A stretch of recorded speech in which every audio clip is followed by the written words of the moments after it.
الحمد لله رب العالمين والصلاة والسلام على سيد المرسلين وعلى آله وأصحابه أجمعين أما بعد فقد قال الله تبارك وتعالى في القرآن المجيد والفرقان الحميد أعوذ بالله من الشيطان الرجيم بسم الله الرحمن الرحيم سبح اسم ربك الأعلى الذي خلق فسوى والذي قدر فهدى والذي أخرج المرعى فجعله غثاء أحوى صدق الله العظيم۔ بزرگوں اور دوستو، جیسے کہ ابھی آپ نے اعلان میں سماعت فرمایا کہ ہماری گفتگو کا محور چل رہا ہے باری تعالیٰ کے اسما پر، اسماء حسنی یا صفات علیٰ، اور یہ عنوان اس لیے اپنایا گیا کہ اس کی علمی نظریاتی اہمیت و فضیلت تو مسلم ہے، عملی اعتبار سے بھی اس کی غیر معمولی اہمیت ہے۔ عقائد کے اعتبار سے، نظریات کے اعتبار سے، علمی اعتبار سے آپ دیکھیں گے کہ معرفت خداوندی، اللہ تعالیٰ کی پہچان اور اس کی معرفت دلوں میں اس وقت تک پیدا نہیں ہوتی جب تک کہ ہم کو اور آپ کو اسماء حسنی کا علم نہ ہو، اس کا فہم نہ ہو، اور خوف و خشیت، اللہ تعالیٰ کا تقوی، اس کی ذات سے محبت، یہ ساری چیزیں پیدا نہیں ہو سکتی تا وقت کہ ہم اللہ تعالیٰ کے ان پیارے پیارے ناموں کو سمجھیں جن سے اللہ تعالیٰ نے خود ہم کو متعارف کروایا۔ قرآن پاک میں اللہ تعالیٰ نے ان کا تذکرہ کیا۔ اس نظریاتی اہمیت کے ساتھ ساتھ عملی طور پر میں نے عرض کیا تھا، یہ وہ اسماء حسنی ہیں جن کی وجہ سے دعائیں قبول ہوتی ہے۔ للہ الاسماء الحسنی فادعوہ بہا، اللہ کے اچھے اچھے نام ہیں، انہی ناموں سے تم دعائیں کرو، اس کو پکارو۔ دعاؤں کی قبولیت کے لیے جہاں ان اسماء حسنی سے واقفیت ضروری ہے، وہیں قرآن فہمی کے لیے بھی اسماء حسنی سے واقفیت ضروری ہے، کیونکہ آپ دیکھیں گے کہ اکثر و بیشتر آیتوں کے اختتام پر یہ صفات آتی ہیں، یہ اسماء آتے ہیں، لہذا اسماء حسنی سے بے نیازی برتنا یہ مناسب نہیں۔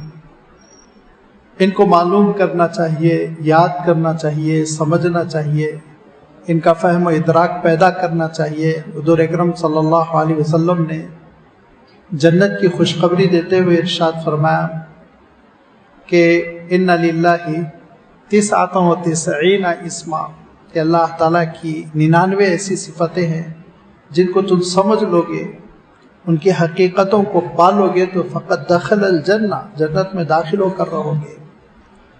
لہذا اسی سلسلے میں ہماری گفتگو ہو رہی ہے۔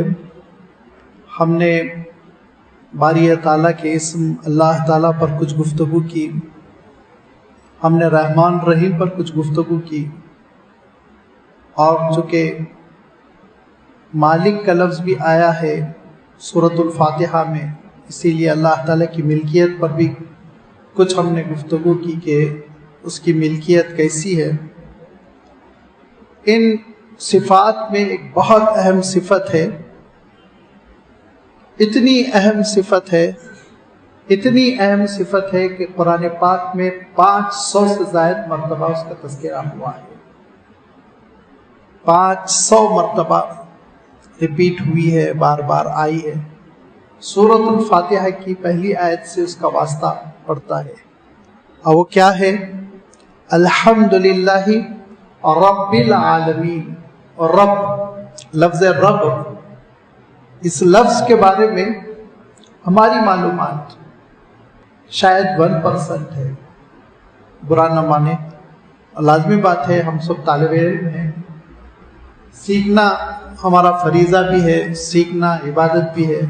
علم حاصل کرنے کو اللہ تعالیٰ نے اور اس کے رسول نے بہت ہی اہم فضیلت والا مشغلہ قرار دیا، تو اس میں کوئی برائی کی بات نہیں ہے کہ ابھی ہم ابتدا میں ہیں، انشاءاللہ سیکھیں گے، آگے بڑھیں گے۔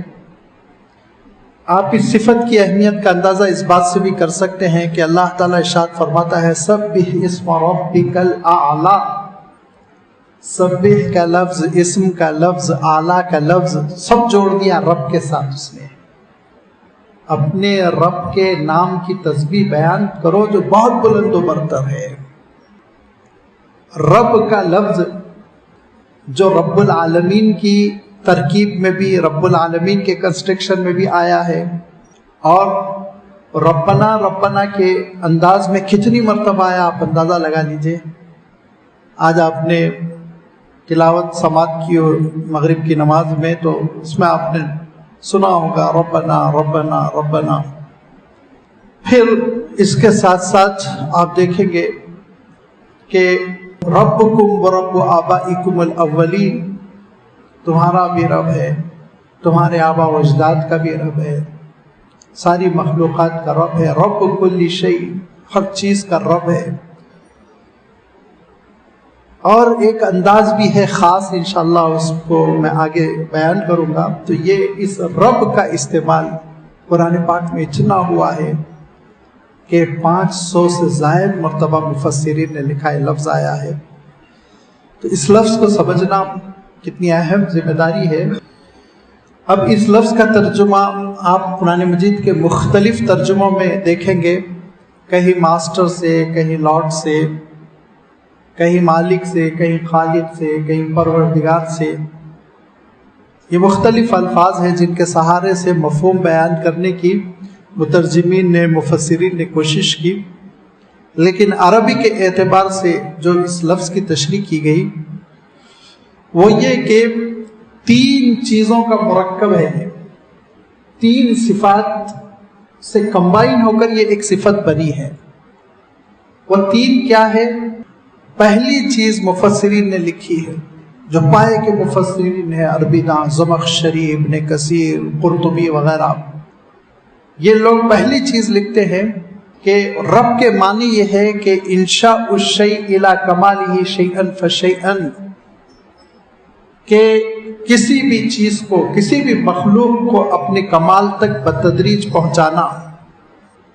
اور دوسرے جو چیز لکھی، دوسرا جو مفہوم بیان کیا کہ وہ مالک حقیقی ہونا، اور تیسرا مفہوم بیان کیا کہ محسن حقیقی ہونا، منعم جس کو کہتے ہیں عربی میں۔ اگر آپ ان تینوں تشریحات کو سامنے رکھیں اور ان کے استعمالات کو دیکھیں تو ہم کو سمجھ میں آتا ہے کہ اللہ تعالیٰ کے لیے صفت کیسے سزاوار ہے۔ کہ سب سے پہلی چیز یہ کہ عربی میں اس کا استعمال ہے، رب الدار کہتے ہیں، رب البیت کہتے ہیں، رب المال کہتے ہیں، اور جب یہ استعمال کرتے ہیں تو مالک کے معنوں میں ہوتا ہے۔ مالک مکان ہم جس کو کہیں گے اس کو عربی میں رب البیت کہتے ہیں۔ رب المال کے معنی یہ ہوتے ہیں پیسے کا جو مالک ہے، جو انویسٹ کر رہا ہے۔ تو مالک کے مفہوم میں یہ لفظ رائج ہے، اور اللہ تعالیٰ لازمی بات ہے رب کل شیء، ہر چیز کا وہ مالک حقیقی ہے، تو اس کے لیے تو یہ لفظ طے ہے کہ صادق آتا ہی آتا ہے۔ دوسری چیز جو میں نے عرض کی تھی کہ مخلوق کو کمال تک پہنچانا، جس کے بارے میں کہا گیا المتکفل بمصالح العباد، بندوں کی ضروریات کا تکفل، ان کی کفالت اور ان کی ضروریات پوری کرنے والا، اور جس کے بارے میں کہا گیا کہ المدبر بامور العظام، اونچی اونچی چیزیں ہیں اس کائنات میں ہو رہی ہیں، ان ساری چیزوں کو انجام دینے والا۔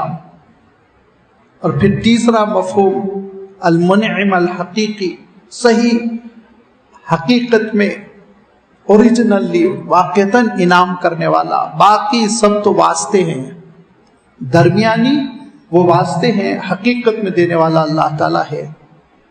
اب آپ دیکھیں گے اللہ تعالیٰ جو رب العالمین ہے اور جو ہر چیز کا رب ہے، لازمی بات ہے اس کی ملکیت میں تو کوئی شبہ نہیں۔ سورج اس کا ہے، چاند اس کا ہے، دنیا اس کی ہے، دھرتی اس کی ہے، ہر چیز اس کی ہے۔ اور جیسے کہ میں نے ملکیت کا تصور بتاتے ہوئے کہا تھا کہ دل آرگن تو میرا ہے لیکن میرے حکم سے نہ چلتا ہے نہ رکتا ہے، مالک تو کوئی اور ہے، وہ پروردگار ہے جس کے حکم سے وہ چل رہا ہے، جس کے حکم سے وہ رک جاتا ہے۔ تو اس کی اللہ تعالیٰ کی ملکیت ایسی گہری ہے کہ میری چیزیں خود میرے قابو میں نہیں، اللہ تعالیٰ کے قابو میں ہیں۔ جب تک وہ کہتا ہے آنکھوں کو دیکھنے کے لیے بینائی ہے، جب تک وہ اجازت دیتا ہے پھیپھڑوں کو ہوا کھینچنے کے لیے تو سانسیں ہیں، جب تک وہ کڈنی کو فنکشن کرنے کا حکم دیتا ہے تو نظام درست ہے، جب کہتا ہے رک جا تو پھر پوری میڈیکل سائنس ایک طرف رہ جاتی ہے اور اللہ کا حکم دوسری جانب، اللہ کا حکم نافذ ہوتا ہے۔ یہ مالک کی مہربانی یہ ہے کہ ہر مالک اپنی مملوک کا پورا خیال نہیں کر پاتا۔ یاد رکھیے کتنے مالک ہوتے ہیں جو اپنی مملوک کی بالکل پرواہ نہیں کرتے، لاپرواہی سے چھوڑ دیتے ہیں، نہ ان کے کھانے پینے کا خیال ہے نہ ان کی دیکھ ریکھ کا خیال ہے۔ لیکن اللہ تعالیٰ کی شان یہ ہے کہ وہ اپنی پوری مخلوق کا از اول تا اخیر خیال رکھتا ہے۔ بہت معمولی سی بات ہے، بچہ پیدا ہو گیا اور بچہ پیدا ہونے کے بعد سے اس کو ایک وقت تک ماں سے دودھ ملتا رہے گا، لیکن اس کے بعد پھر اس کو غذا لینا ہے، سالڈ چیزیں اس کو کھانی ہے۔ کون ہے جو دانت دیتا ہے؟ کون سا ڈاکٹر ہے؟ کون سی دوا ہے؟ کون سا میڈیسن ہے؟ کون سی فیکٹری ہے جو دانت بنا کر بچوں کو دیتے ہیں؟ رب ہے جو بچوں کو اب دھیرے دھیرے دانت دے رہا ہے۔ اور میرے گھر میں ایک بچہ نہیں، لاکھوں بچے ہیں جو اس وقت دنیا میں اس عمر کے مرحلے سے گزر رہے ہیں، اور ان لاکھوں بچوں کو اللہ تعالیٰ دانت دیتا جا رہا ہے دھیرے دھیرے۔ یہ ربوبیت ہے اس کی۔ اور خالی انسان کے بچے ہیں نہیں، لاکھوں مخلوق ہے، زمین پر ہزاروں مخلوق ہے، اور جتنی مخلوق زمین پر ہے اس سے 3 گنا زیادہ مخلوق سمندر میں ہے، پانی میں ہے۔ سب کو اللہ تعالیٰ اس کی ضروریات عنایت فرما رہا ہے، سب کو اس کی ضروریات ملتی چلی جا رہی ہے، کہیں اس کے اس نظام میں کوئی کمی نہیں آ رہی ہے۔ غلہ مل رہا ہے، رزق مل رہا ہے، پانی مل رہا ہے، اور سانس لینے کے لیے ہوا مل رہی ہے، آکسیجن مل رہی ہے، جو ضرورت ہے بندوں کو اللہ تعالیٰ وہ چیز عنایت فرما رہا ہے۔ یہ اس کی ربوبیت ہے، یہ ربوبیت ہے۔ ربوبیت کے لفظ کو بھی آپ ذرا سا پکڑ کر رکھیے، ایک اور لفظ میں آگے استعمال کروں گا۔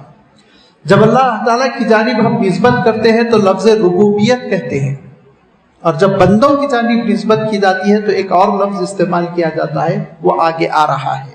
لہذا اللہ تعالیٰ کی ربوبیت ہے کہ آج سے 50 سال 60 سال پہلے ذرا سائنٹسٹوں نے سورج کے کمبینیشن کو معلوم کیا تھا، یہ کیوں چمک رہا ہے، گرمی کیوں ہے، روشنی کیوں ہے، تو انہوں نے مختلف گیسز کا پتہ چلایا تھا جو جل رہی ہیں۔ تو ان کے جو ٹیلیسکوپ تھے اس سے انہوں نے اندازہ لگایا کہ اتنے شعلے لگ رہے ہیں اور اتنی گیس ہے، تو آپ اور ہم بھی اندازہ کرتے رہتے ہیں سلنڈر اتنے دن سے جل رہا ہے اور اتنے دن جلے گا، پھر گیس ختم ہو جائے گی۔ تو سائنسدانوں نے دھمکی دینی شروع کر دی تھی اور یہ لکھنا شروع کر دیا تھا کہ بہت تیزی سے سورج کی گیسز جل رہی ہیں اور وہ وقت بہت قریب آنے والا ہے جبکہ سورج ٹھنڈا پڑ جائے گا، بجھ جائے گا، اس کی آگ ختم ہو جائے گی۔ اور انہوں نے تدبیریں دی تھی جب دنیا میں اتنی برف جمے گی اور یہ ہو جائے گا اور مائنس میں ہم چلے جائیں گے تو ہم کو یوں کرنا پڑے گا، ہم پہلے سے سوچ لیں. لال بھجکڑ بن کر انہوں نے بڑی بڑی کتابیں لکھی، لیکن بعد میں آنے والی جنریشن نے خود ان کی تردید کی اور کہا کہ پروردگار مستقل سورج کو گیسز دے رہا ہے، عطا کرتا جا رہا ہے. بالکل جب سے انسان دیکھ رہا ہے اس سے آج تک اس کی گرمی میں، اس کی تمازت میں، اس کے شعلوں میں کوئی کمی نہیں آئی. لیکن بس یہ کہ انسان کو پروردگار پر یقین نہیں تھا. اور دھیرے دھیرے دھیرے دھیرے اب سائنس اس تجربے کے بعد نتیجے پہ پہنچ رہی ہے کہ پروردگار ضرورت کی چیز مہیا کرتا رہتا ہے. اس پروردگار کی شان یہ ہے کہ بچے کے دانت سے میں نے مثال دی جو ہمارے گھر کی مثال تھی، جلدی سمجھ میں آنے والی.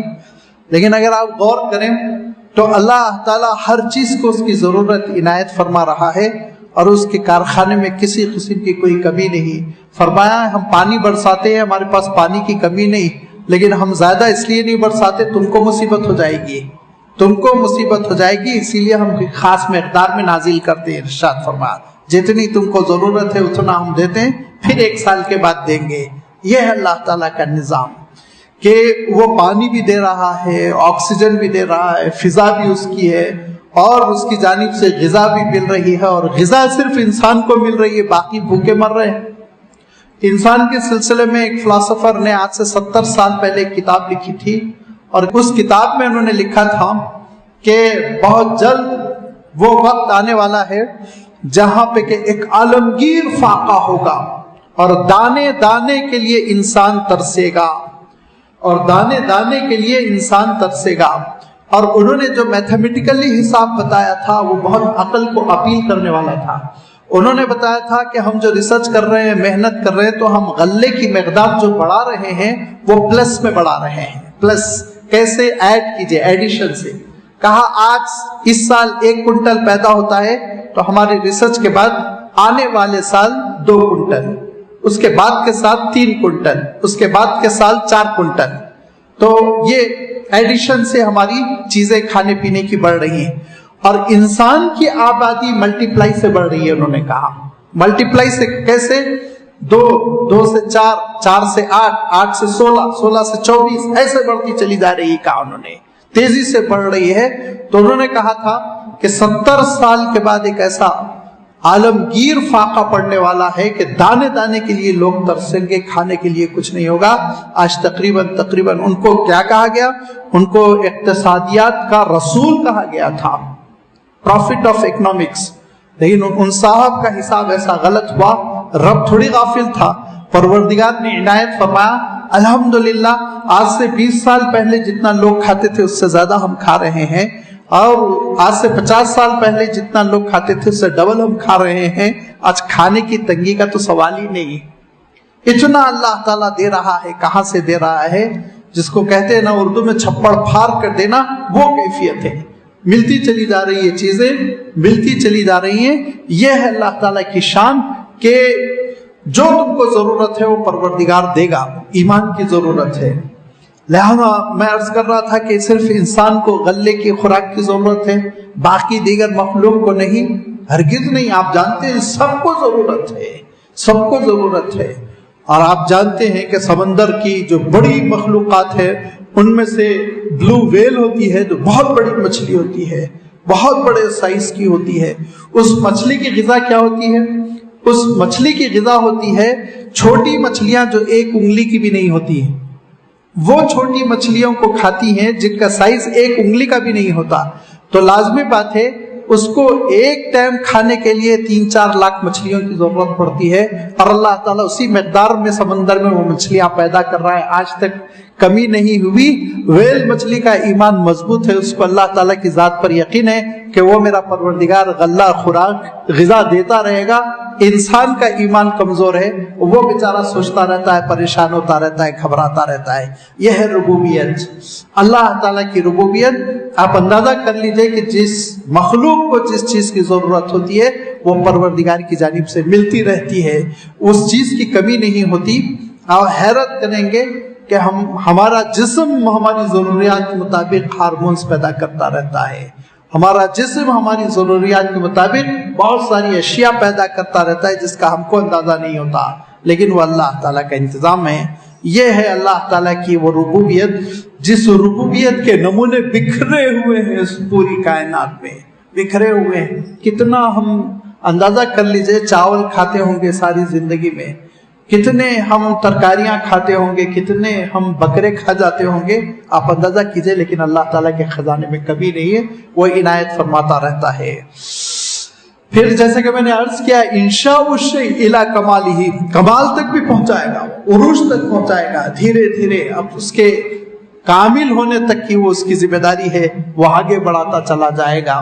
لہذا بچہ ہے تو پھر بچپن کی مینٹلٹی ہے، جوان ہے تو اسی مقدار کی ذہانت ہے، ادھیڑ عمر کے ہو گئے تو تجربہ کار قسم کی ذہانت اللہ تعالیٰ کی جانب سے ملتی چلی جا رہی ہے، اور یادداشت کا ذخیرہ، اور اس یادداشت کو جس کے بارے میں ہم بہت آسانی سے کہہ دیتے ہیں یاد ہے، یاد نہیں ہے، یادداشت، لیکن آپ سوچئے اس کے لیے اللہ تعالیٰ نے جو نظام بنا رکھا ہے کتنا شاندار ہے، کتنا شاندار ہے کہ ہمارے بھیجے میں کروڑ سیلز ہے۔ جب بچہ پیدا ہوتا ہے تو اس کی مقدار بہت کم ہوتی ہے، اسی لیے وہ ابھی کوئی چیز نہیں یاد کر پا رہا ہے۔ آپ 1 مہینے کے بچے کو نورانی قاعدہ یاد دلائے، یاد کر لے گا، اس کو تو اماں کا لفظ یاد نہیں ہو رہا، ابا کا لفظ یاد نہیں ہو رہا۔ کیوں؟ میموری سیلز یہ نہیں ہے ابھی، اور یہ میموری سیل گلوکوز سے بنتے ہیں، اسی لیے بچوں کو میٹھا پسند ہے۔ پروردگار کی شان دیکھیے، نمکین زیادہ نہیں کھائیں گے بچے، میٹھے کی طرف مائل ہوں گے، یہ اللہ تعالیٰ کی جانب سے۔ کیوں؟ اس لیے کہ اس مٹھاس سے ان کے میموری سیل کو بننا ہے۔ بچوں کو مٹھاس سے محروم مت کیجئے۔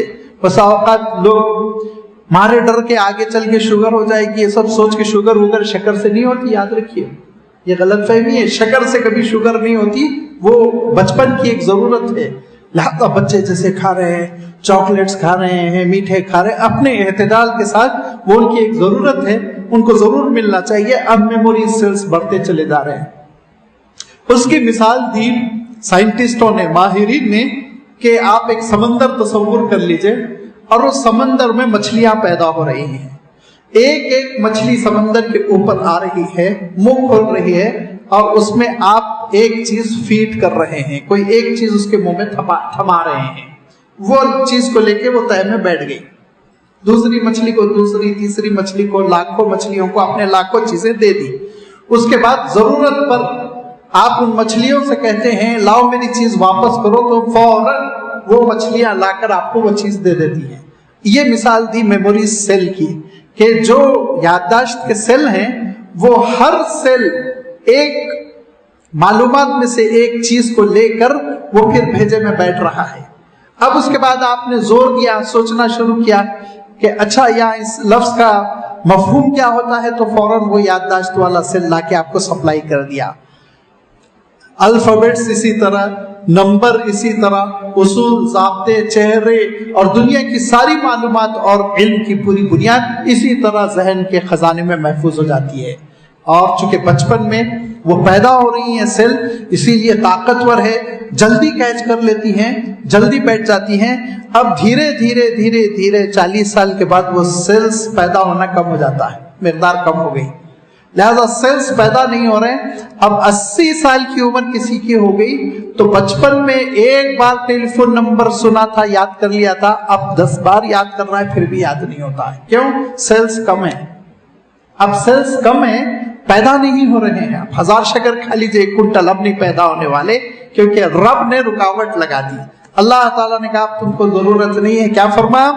لِكَيْ لَا يَعْلَمَ مِن بَعْدِ عِلْمٍ شَيْئًا، کہ ہم دھیرے دھیرے انسان کو پروان چڑھاتے ہیں اور ادھیڑ عمر کے بعد بڑھاپے کی طرف لے جاتے ہیں۔ لِكَيْ لَا يَعْلَمَ بَعْدَ عِلْمٍ شَيْئًا، بڑی معلومات کے بعد اب دھیرے دھیرے نسیان، بھولنا شروع ہو جائے گا۔ جتنی عمر بڑھتی چلی جائے گی اتنی، ہم نے بزرگوں کو دیکھا، وہ کہتے ہیں 55 کی ساری چیزیں یاد ہے، موجودہ دور کی چیزیں یاد نہیں ہو رہی ہیں۔ کیوں؟ وہ سیلز کی کمی ہے کہ اب موجودہ دور میں آپ کو سیل اتنے نہیں مل رہے ہیں کہ آپ یاد نہیں کر سکتے۔ لہذا یہ اللہ تعالیٰ کا ربوبیت کا نظام ہے کہ انسان کو اس کے کمال تک پہنچنے کے لیے 40 سال میں وہ ایک کمال کو پہنچ جاتا ہے۔ کمال تک پہنچنے کے لیے ساری چیزیں اللہ تعالیٰ عنایت فرما رہا ہے۔ دانت بھی نکل گئے، طاقتور بھی ہو گیا، سائز بھی اس کا مکمل ہو گیا، سرس بھی پوری، معلومات بھی پوری، اور اس کے بعد سے آپ دیکھیں گے وہ کھڑا ہوا ایک بھرپور شخصیت کا نام بن جاتا ہے. پھر اس کا دھیرے دھیرے اب اس کی صحت میں زوال آتا ہے، دھیرے دھیرے دانت بھی ٹوٹنے لگتے ہیں، بال بھی جھڑنے لگتے ہیں، اور کیا کیا ہوتا ہے وہ ہم کو اور آپ کو سب کو معلوم ہے. یہ اللہ تعالیٰ کی شان، یہ ربوبیت ہے، اس کو ربوبیت کہتے ہیں. تیسری چیز جو میں نے عرض کی تھی کہ ضروریات کی تکمیل کرنے کے ساتھ ساتھ تیسری اہم چیز کہ حقیقی طور پر احسان اسی کا ہے، انعامات حقیقی طور پر اسی کی جانب سے ملتے ہیں. اور یہ یاد رکھیے کہ یہ دونوں چیزوں میں ایک لازم و ملزوم کا تعلق ہے، کیونکہ آپ کسی بھی چیز کو کمال تک پہنچانے کے لیے جو کوشش کریں گے تو اس میں شفقت کا عمل دخل رہے گا.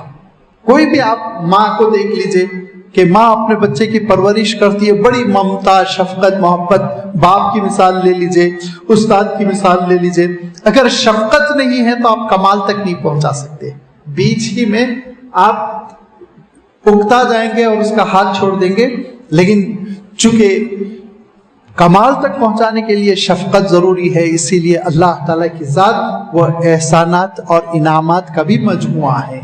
وہ انسان بڑی نادانیاں کرتا ہے، کوتاہیاں کرتا ہے، غلطیاں کرتا ہے، لیکن اللہ تعالیٰ انسان کو بھلاتا ہے، اس کی ساری چیزوں کو نظر انداز کرتا ہے، اس کی ضروریات کی تکمیل، یہاں تک کہ انسان کفر کرتا ہے، ناشکری کرتا ہے، بغاوت کرتا ہے، لیکن اللہ تعالیٰ اس کو کھانے سے محروم نہیں کرتا، اللہ تعالیٰ اس کو پینے سے محروم نہیں کرتا. اور جس سورت کی ابتدائی آیتوں کی میں نے تلاوت کی اس میں اللہ تعالیٰ نے ایک بات ارشاد فرمائی کہ سبح اسم ربک الاعلی الذی خلق فسوی والذی قدر فہدی. ہدایت بھی دیتا ہے، لیکن یاد رکھیے ہدایت دو طرح کی ہے. ہدایت دو طرح کی ہے، ایک ہے ہدایت تکوینی اور ایک ہے ہدایت دینی. ہدایت تکوینی یہ ہے کہ انسان کو شعور دینا کسی بھی چیز کا. ایک بطخ کا بچہ پیدا ہوتا ہے اور پہلے ہی دن سے تیرنا شروع کرتا ہے. کس نے سکھایا بتائیے؟ پانی سے کیوں نہیں ڈرا؟ مرغی کا بچہ نہیں جائے گا پانی کے پاس، کس نے ہدایت دی؟ اور اس میں جس کو حیدرآباد میں تانبیل کہتے ہیں، کچھوا، وہ تو ایک عجیب و غریب نشانی اور علامت ہے کہ کچھوے کی جو مادہ ہوتی ہے وہ تقریباً 1 فرلنگ پانی سے دور جا کر انڈے دیتی ہے. گڑے میں گرمی چاہیے انڈوں کو، اور وہ مرغی کی طرح سیکنے کے لیے تو بیٹھتی نہیں، تو ریتی کو انڈوں کے اوپر ڈال دیتی ہے. ریتی کو انڈوں کے اوپر ڈال دیتی ہے اور تقریباً آدھا کلومیٹر دور ہے پانی، سمندر وغیرہ جو بھی آپ تصور کر لیں. دھیرے دھیرے تقریباً 35-40 دن میں وہ انڈوں سے بچے نکلتے ہیں، اور وہ بچے پھر کدھر جاتے ہیں؟ اگر 1,00,000 بچے نکلے ہوں مختلف موقعوں پر تو 1,00,000 پورے کے پورے بچے پانی کی طرف جاتے، الٹا کوئی نہیں جاتا ہے. کوئی نہیں جاتا الٹا. سارے سائنسدان حیران ہیں کیوں یہ پانی کی طرف جاتی، ادھر کیوں نہیں جاتی؟ کس نے ان کے اندر یہ شعور رکھ دیا کہ پانی ادھر ہے، پانی ادھر نہیں ہے؟ کس نے رکھا شعور؟ سوچیا. اتنے بچے مینڈک کے برابر چھوٹے چھوٹے بچے نکلتے ہیں کچھوے کے، اور پورے کے پورے پانی کی طرف جائیں گے، اور دھیرے دھیرے پانی تو ماں کوئی ان کی پرواہ نہیں کرتی، ماں تو اپنے چلی جاتی کہیں.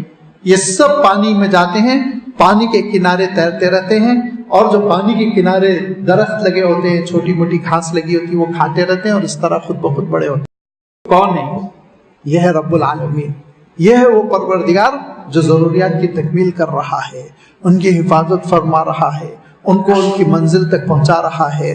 اور اس کا عالم یہ ہے کہ چوزا مکمل ہو گیا انڈے کے اندر، 20واں دن مکمل ہوا کہ کسی نے اندر ٹیلی فون کر کے کہہ دیا کہ اب تم جو انڈے کی اوپر کی جو جھلی ہے، جس کو کیا کہنا چاہیے، چھلکا ہے، اس چھلکے کو مارنا شروع کر دو چونچ سے. کس نے کہا؟ چونچ سے مار رہا ہے.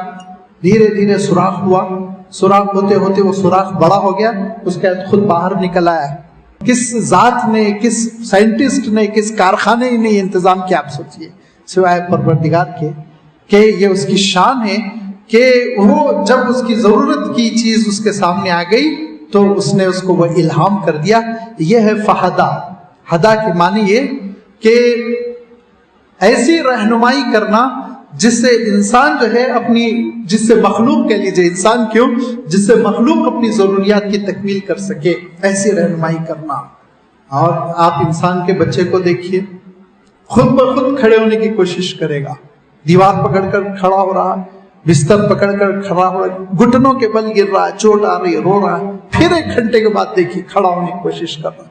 کیوں؟ وہ جانور کی طرح، بکرے اور بلی کی طرح رینگتا نہیں رہ جاتا پوری زندگی. کون سکھاتا ہے؟ گھر میں سب مصروف ہے، کوئی سکھا رہا ہے؟ کبھی فرصت مل گئی ماں باپ کو انگلی پکڑ کر تھوڑی دیر کھیل کر لیا، باقی پوری جستجو بچے کی ہے. یہ اس کو کہتے ہیں ہدایت جبلی، ہدایت تکوینی. وہ ہدایت جس کے بغیر کوئی بھی مخلوق زندگی بسر نہیں کر سکتی. پرندوں کو اڑنے کی صلاحیت دینا، اور تیرنے والی مخلوق کو تیرنے کی صلاحیت دینا، چلنے والی مخلوق کو چلنے کی صلاحیت دینا.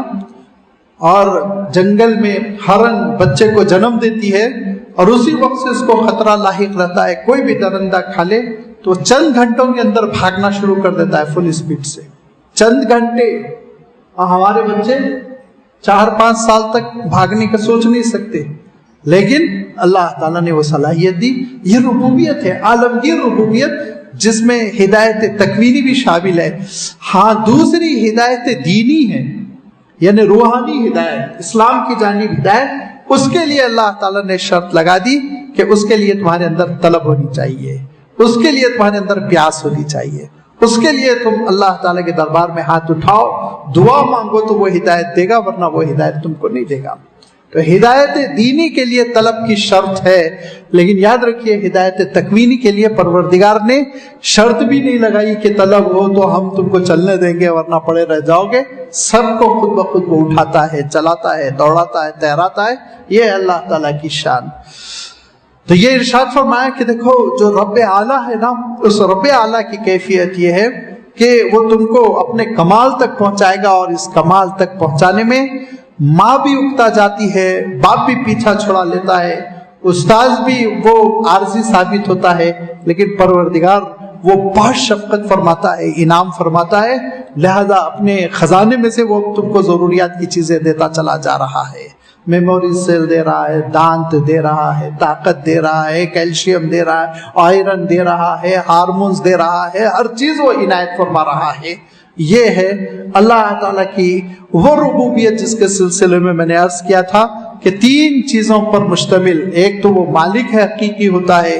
دوسرے ہے وہ سارے امور انجام دینے والا اور تکمیل تک پہنچا دینے والا. اور تیسرے یہ کہ محسن حقیقی، صحیح معنوں میں انعام کرنے والا. یہ ربوبیت جب ایک بندے کے اندر پیدا ہو جاتی ہے، اس کو ادراک کر لیتا ہے، کیچ کر لیتا ہے، پا لیتا ہے. اور یہ اللہ تعالیٰ کی معرفت جب انسان کے سینے میں پیدا ہو جاتی ہے تو یہ ربوبیت ربانیت میں تبدیل ہو جاتی ہے. یہ ایک لفظ تھا جس کو میں نے اٹھا کر رکھا تھا، ربانیت، جس کے بارے میں اللہ تعالیٰ ارشاد فرمایا کونوا ربانیین بما کنتم تعلمون الکتاب بما کنتم تدرسون. اے پڑھنے لکھنے والوں، ریسرچ کرنے والوں، یونیورسٹیوں کو چلانے والوں اور ریسرچ انسٹیٹیوٹ کو چلانے والوں، سائنس کی ایسی مہمات کرنے والوں کہ پرندوں کی طرح اڑ لیتے ہو، مچھلیوں کی طرح تیر لیتے ہو، ربانی بنو.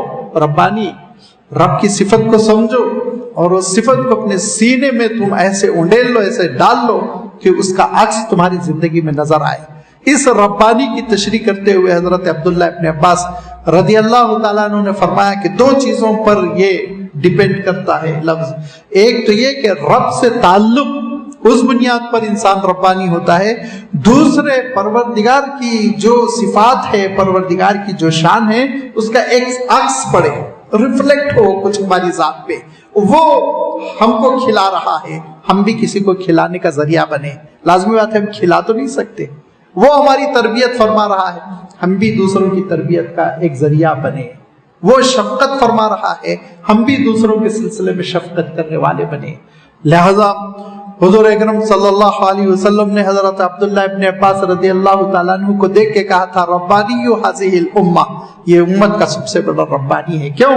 وہ تعلیم کیا کرتے تھے، بیٹھ جایا کرتے تھے لوگوں کو سکھانے کے لیے، اور ان کی روحانیت کا عالم یہ تھا کہ آپ اندازہ کیجئے حضور اکرم صلی اللہ علیہ وسلم کی ایک حدیث کے بارے میں معلوم ہوا کہ یہ حدیث فلاں صاحب کو معلوم ہے، وہ حضور اکرم صلی اللہ علیہ وسلم سے سنے ہوئے ہیں. تو حضرت عبداللہ ابن عباس ان کے پاس پہنچے تو لوگوں نے بتایا کہ یہ 11-12 بجے کا وقت وہ آرام کرتے ہیں، اب ظہر کی اذان ہوگی تو وہ گھر سے نکلیں گے اور ابھی ظہر سے پہلے عام طور پر وہ نظر نہیں آتے. تو دھوپ میں دروازے کے سامنے حضرت عبداللہ ابن عباس بیٹھ گئے اور مکہ مکرمہ کی دھوپ آپ اندازہ کیجئے، گرمی کا زمانہ، 2-2.5 گھنٹے کے انتظار کے بعد حسب معمول وہ صاحب تیار ہو کر نکلے، وہ بھی صحابی رسول ہیں، تیار ہو کر وہ ظہر کے لیے نکلے. دروازہ کھلا تو دیکھا سامنے حضرت عبداللہ ابن عباس بیٹھے ہوئے. دوڑ کے کہا کہ ارے عبداللہ آپ کیسے تشریف لائے، اطلاع کیوں نہ دی؟ تو کہا نہیں، میں آپ کے آرام میں خلل نہیں کرنا چاہ رہا تھا. بولے ارے آرام کیا، تم تمہارا بھائی، تم مجھے دروازہ کھٹکھٹاتے بلا لیتے. کہا نہیں بھائی نہیں، استاد، آپ کو میں چونکہ معلم بنانے آیا ہوں، آپ سے میں سیکھنے آیا ہوں، اور آداب علم کے خلاف ہے کہ معلم کو بے وقت تکلیف دی جائے، لہذا میں نے انتظار کیا. کہا ارے تم اللہ کے رسول صلی اللہ علیہ وسلم کے چچا زاد بھائی، اور تمہارا یہ مقام، تم تو کسی بھی وقت مجھے زحمت دیتے. کہا رشتہ داری اپنی جانب ایک طرف اور اصول ضابطے دوسری طرف، میں آپ کا شاگرد ہوں اور آپ اپنی فرصت سے مجھے حدیث سنائے. کہا نہیں میں تم کو ابھی سناؤں گا. لہذا بٹھایا اور جو حدیث مطلوب تھی وہ حدیث سنایا. اس کو حضرت عبداللہ ابن عباس نے یاد کیا اور پھر اس کو اپنے سینے میں محفوظ کیا. اور یہی وہ حضرت عبداللہ ابن عباس ہے جو مکہ مکرمہ میں حرم شریف کے ذہن میں مطاف میں اپنا تخت لگاتے اور اس کے بعد سے لاکھوں لوگ آپ سے سیکھتے. لاکھوں لوگ. کیوں؟ حج کے لیے لوگ جایا کرتے تھے، آج بھی جایا کرتے، عمرے کے لیے جایا کرتے، اور یہ سب حضرت عبداللہ ابن عباس رضی اللہ تعالیٰ عنہ سے سیکھتے. حضرت عبداللہ ابن عباس کسی سے ایک پیسے کے روادار نہ ہوتے اور کوشش کرتے کہ جتنا ہو سکے لوگوں کی ضرورتیں پوری کریں. حضور اکرم صلی اللہ علیہ وسلم کی جو پیشن گوئی تھی ربانی حاضح الامہ، وہ پوری شان حضرت عبداللہ ابن عباس میں تھی. حضرت علی فخر کرتے تھے کہ یہ ربانیت تم کو جو ملی ہے نا، یہ مجھے ملتی کاش. لازمی بات ہے حضرت علی کے اندر بھی تھی، لیکن حضور کی جو پیشن گوئی خاص طور پر تھی، یہ ربانیت ہم اپنے اندر پیدا کریں. کونوا ربانیین فرمایا، تم ربانیت پیدا کرو. کیسے؟ اللہ تعالیٰ کی رب کی معرفت پیدا کرنا اور رب جیسی صفات کو اپنانے کی کوشش کرنا. بندگی کے لحاظ سے، مجبوری کے لحاظ سے لازمی بات ہے ہم اتنا ہی کر سکتے جتنا ہماری اپنی صلاحیت، استعداد. اپنی چادر سے زیادہ ہم پیر نہیں پھیلا سکتے. تو ایک تو اللہ تعالیٰ کی صفت رب کو جاننے کا یہ فائدہ ہے، اور دوسرا فائدہ یہ ربانیت پیدا کرنے کے ساتھ ساتھ آپ دیکھیں گے کہ میں نے شروع ہی میں عرض کیا تھا کہ قرآن پاک میں جتنی دعائیں ہیں وہ دعاؤں کے آغاز میں ربنا ربنا ربنا، یہ دعاؤں کے لیے گویا ایک ذریعہ ہے. جب اللہ تعالیٰ بندے سے اظہار محبت کرتا ہے تو لفظ عبد ارشاد فرماتا ہے. جب اللہ تعالیٰ جس بندے سے بھی اظہار محبت فرماتا ہے تو لفظ عبد ارشاد فرماتا ہے. اور بندہ جب کبھی اللہ تعالیٰ سے بڑی وابستگی، شدید وابستگی اور اپنی لائلٹی اور اپنی محبت جتانا چاہتا ہے تو رب کا لفظ استعمال کرتا ہے. کیسے؟ قرآن پاک میں آپ دیکھیں گے حضرت ابراہیم علیہ السلام کی نجی دعائیں، وہ ساری دعاؤں میں ربنا ربنا، اور جب بہت زیادہ بالکل تنہائی میں اللہ سے بات ہوتی تو ربی ربی ارینی کیف تحیی الموتیٰ، پروردگار اے میرے رب مجھے بتائیے یہ موت و حیات کا نظام کیسا ہے. حضرت یوسف علیہ السلام کے بارے میں اللہ تعالیٰ ارشاد فرماتا ہے کہ ساری کامیابیاں حضرت یوسف علیہ السلام کو مل گئیں. حضرت ابراہیم علیہ السلام ہی کے تو پرپوتے، حضرت اسحاق علیہ السلام کے بیٹے، حضرت یعقوب علیہ السلام کے بیٹے حضرت یوسف علیہ السلام. تو وہ اب مصر کے حکمران ہیں، وہ رسول ہیں. انہوں نے اپنے والد کو بھی محل میں بلا لیا، حضرت یعقوب علیہ السلام کو، اپنے بھائیوں کو بھی، اپنے خاندان والوں کو بھی بلا لیا. نیکیوں کے اعتبار سے بھی، عبادتوں کے اعتبار سے بھی فضیلتوں کے اعتبار سے بھی حضرت یوسف علیہ السلام پیک پر ہیں، معراج پر ہیں. بتائیے رسول سے بڑھ کے کیا فضیلت ہوگی؟ وہ رسول ہے. اور اس وقت کی جو سب سے بڑی سلطنت تھی مصر، اس کے حکمران ہیں، اور ماں باپ بھائی بہن سب قریب آ چکے، گھریلو خوشی بھی مل گئی، ہر چیز ہے. لیکن جب تنہائی میں، اکیلے میں، رات کے اندھیرے میں اللہ تعالیٰ کو پکارتے تو کیا کہتے؟ اللہ تعالیٰ ارشاد فرماتا ہے، حضرت یوسف کہتے اور ربی قد آتیتنی من الملک وعلمتنی من تعویل الاحادیث فاطر السماوات والارض توفنی مسلمہ والحقنی بالصالحین. ساری چیزوں کو ایک طرف رکھ کے میرے رب بڑی محبت کے ساتھ، چاؤ کے ساتھ اظہار محبت کر رہے اللہ تعالیٰ سے، میرے رب حکومت دے دی آپ نے، خوابوں کی تعبیر کا علم عنایت فرمایا، ساری خوشیاں دے دی، بھائیوں سے گلے شکوے دور ہو گئے، حکومت مل گئی، سلطنت مل گئی، محل کی زندگی مل گئی. لیکن میرے رب ایک کمی ہے، ایک چیز کی میں دعا کرتا ہوں، توفنی مسلمہ، اسلام پہ وفات دیجئے، خاتمہ بالخیر ہو. اللہ آپ کی فرما برداری پر مر جاؤں، اس سے بڑھ کر کوئی کامیابی نہیں، کیونکہ اس کا نتیجہ یہ ہے وَأَلْحِقْنِي بِالصَّالِحِينَ، قیامت کے دن پھر اب میرا حشر نیکوکاروں کے ساتھ ہوگا، تیرے مقبول بندوں کے ساتھ ہوگا. لہذا رب کا لفظ استعمال کر رہے ہیں. اور آپ دیکھیں گے حضرت موسیٰ علیہ السلام جب بہت پریشان ہو گئے اور فرعون نے چاروں طرف سے گھیر لیا، شہر کے باہر بھی نکلنے نہیں دے رہا، بچوں کو بھی قتل کر رہا، بار بار دربار میں بلا رہا ہے، مجرم قرار دے رہا ہے، غلط سلط باتیں کر رہا ہے، مصیبت ہو گئی. بنی اسرائیل نے ساتھ چھوڑ دیا اور موسیٰ علیہ السلام سے کہا موسیٰ اس سے اچھا تھا کہ آپ نہ آتے، آپ جب نہیں تھے تو اتنی مصیبت نہیں تھی، آپ کے آنے کے بعد تو اور مصیبت پڑ گئی. آپ نے تو کہا تھا فرعون کے ظلم سے میں تم کو نجات دوں گا، یہاں تو جینا حرام ہو گیا. تو حضرت موسیٰ علیہ السلام تنہائیوں میں، رات کے اندھیروں میں اللہ تعالیٰ کو رب ہی کے لفظ سے پکارتے ہوئے کہتے ہیں اے اللہ فیصلہ کر دیجئے اب میرے اور ظالموں کے درمیان، وانت خیر الفاتحین، آپ ہی فیصلہ کرنے والے ہیں. لہذا یہی رب پکار رہے. حضور اکرم صلی اللہ علیہ وسلم طائف تشریف لے گئے اور آپ صلی اللہ علیہ وسلم نے یہ اندازہ لگایا تھا کہ طائف کے لوگ کھاتے پیتے ہیں، باغ والے ہیں، تو ذرا اسلام کی تعلیمات پر شاید ٹھنڈے دل کے ساتھ غور کریں گے. لہذا بھلایا، دعوت دی، سمجھایا، لیکن ان نادانوں نے آپ صلی اللہ علیہ وسلم کی نہ صرف مخالفت کی بلکہ آپ جانتے ہیں بدتمیزی کی، اپنے غلاموں اور اپنے بچوں کو آپ صلی اللہ علیہ وسلم کے پیچھے چھوڑ دیا. حضور اکرم صلی اللہ علیہ وسلم پر پتھر ہے کہ وہ برسائے جا رہے ہیں، لہو لہان جسم کے ساتھ ایک باغ میں داخل ہو کر حضور اکرم صلی اللہ علیہ وسلم جو اللہ تعالیٰ سے سرگوشی کرتے ہیں، تنہائی کی دعا کیا کہتے ہیں؟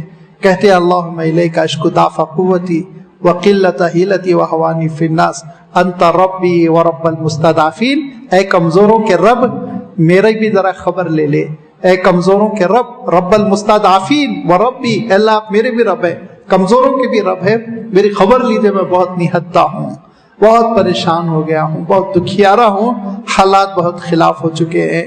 اگر پروردگار یہ آپ کی جانب سے بس ایک آزمائش ہے تو ٹھیک ہے، اس آزمائش میں میں ثابت قدم رہوں گا، لیکن اگر آپ کا غصہ ہے، ناراضگی ہے، تو اللہ میں اس سے پناہ مانگتا ہوں، آپ کی ناراضگی سے میں ڈرتا ہوں اور میں آپ کے در کو پکڑا رہوں گا. لَكَ الْعُتْبَى حَتَّى تَرْضَى، اس وقت تک جب تک کہ مولا آپ خوش نہ ہو جائے. رب کا لفظ بڑے چاؤ کے ساتھ اللہ کے رسول صلی اللہ علیہ وسلم استعمال کر رہے ہیں. لہذا عزیز دوستوں اور بزرگوں، یہ وہ لفظ ہے جو بندے کو جب اللہ تعالیٰ سے اظہار بندگی کرنا ہے کہ پروردگار میں تیرا چھوٹا سا بندہ اور تو میرا رب اعلیٰ، تو جیسے سجدے میں جا کر ہم کہتے ہیں کہ آپ رب اعلیٰ ہے اور آپ کی تسبیح ہو، بالکل اسی طرح دعاؤں میں جب ہم کہیں گے تو انشاءاللہ یہ دعاؤں کی قبولیت کا ذریعہ بنے گا، دعاؤں کی قبولیت کا یہ راستہ بنے گا. لہذا یہ وہ لفظ رب ہے جس لفظ کی بڑی غیر معمولی اہمیت ہے، اور اسی اہمیت کی وجہ سے قرآن پاک میں اس کثرت کے ساتھ یہ لفظ استعمال ہوا. اس لفظ کا مفہوم سمجھنا اور اس لفظ کا مفہوم پوری طرح پا لینا اور اس پر عقیدہ اور یقین اور ایقان ہونا، اور پھر اپنی دعاؤں میں اس لفظ کو ہم پکڑ لینا اور اس کے ساتھ ساتھ جیسے کہ میں نے عرض کیا کہ اللہ تعالیٰ کی ربوبیت کی ایک جھلک ہماری زندگیوں میں آ جائے تو ہم ربانی بن جائیں گے. یہ کیفیت ہم حاصل کر لینا، یہ ہماری کامیابی کی گویا ایک کنجی ہوگی، یہ ہماری کامیابی کا راستہ ہوگا. اللہ تعالیٰ ہم سب کو اس لفظ کو سمجھنے، اس حقیقت کو سمجھنے اور اس کو اپنی زندگی میں اتار لینے کی توفیق عنایت فرمائے. وآخر دعوانا ان الحمد للہ رب العالمین.